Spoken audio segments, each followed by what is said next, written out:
Welcome back to the Commercial Real Estate Show. I'm Michael Bull. Today we're talking single tenant net lease investment properties. And my guests are Tim Kinney, who's with Marks & Millichap Capital Corporation, and Nancy Miller with the National Net Lease Investment Group of Bull Realty.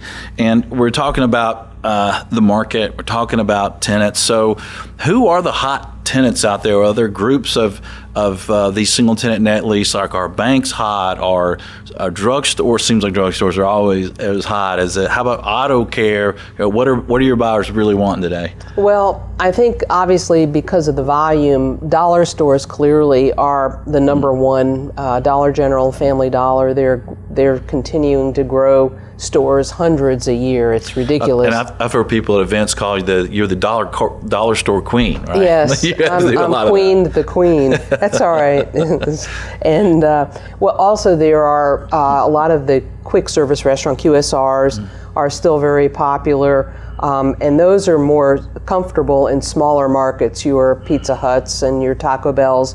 So even if you're in a smaller market and you say to me, Nancy, I want to be in Metro Atlanta, or I want to be in LA or Miami, and I'll say to you, well, we're short on demand, supply rather, but if you go into Huntsville or if you go into Macomb, Mississippi or whatever, we can find you a nice Pizza Hut. And they feel better because Pizza Hut is a national brand and strong and so forth. But we're also seeing a lot of regional growth and expansion. We've done the Learning Experience, which is a gourmet daycare that is in soccer mom suburbs pretty much. And they're springing up all over the country.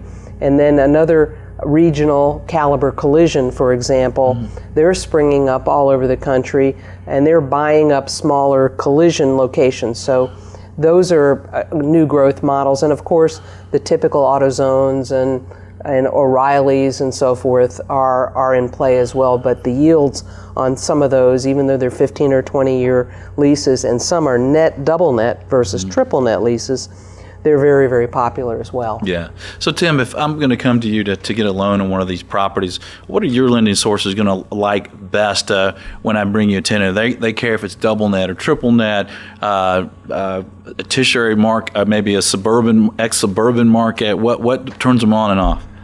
A great question. It's a kind of a complex matrix, but any analyst, the first thing they're going to look at is the location of the property.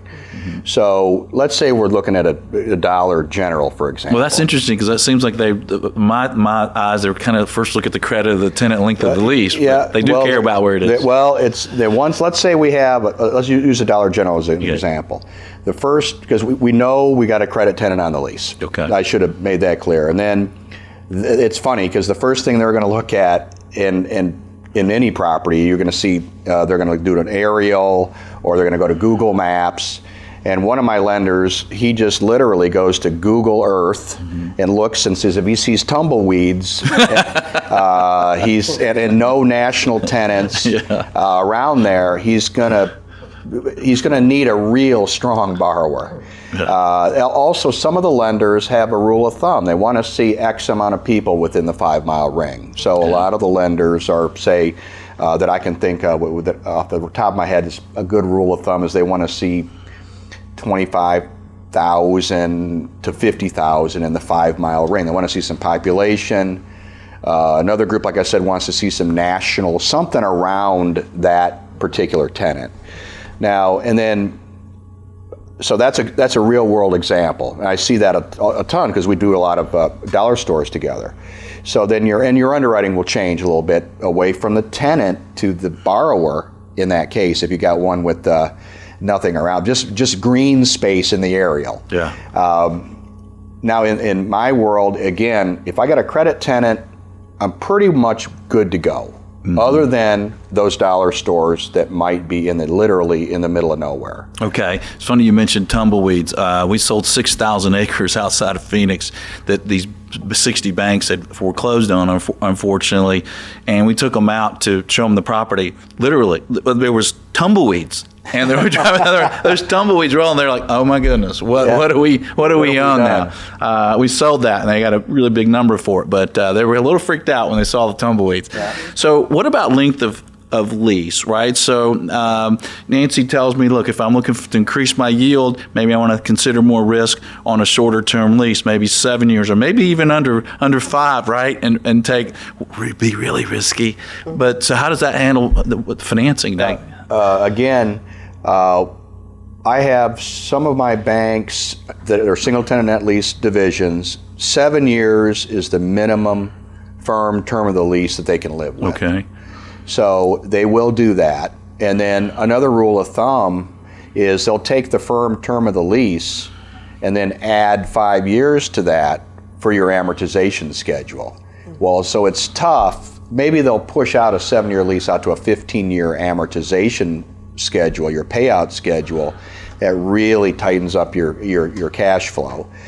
So I think a good rule of thumb would be 7 and above with a good quality tenant. Anything shorter, then it's going to be more into the more local bank market where you need to have either an intermediary like myself or have a relationship with a bank that knows you have the net worth and liquidity.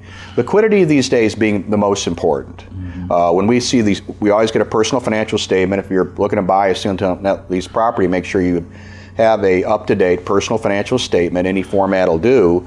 But the lender is going to look at your experience level, not so much in single tenant net lease, but they're definitely going to look at net worth equal to or greater than the loan amount, and liquidity, basically 9 months to a year's worth of principal and interest payments. Okay.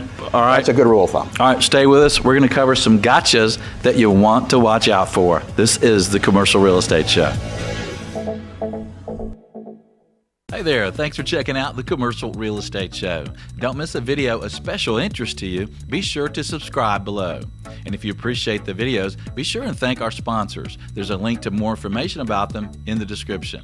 For more videos, podcasts, and articles, check out creshow.com.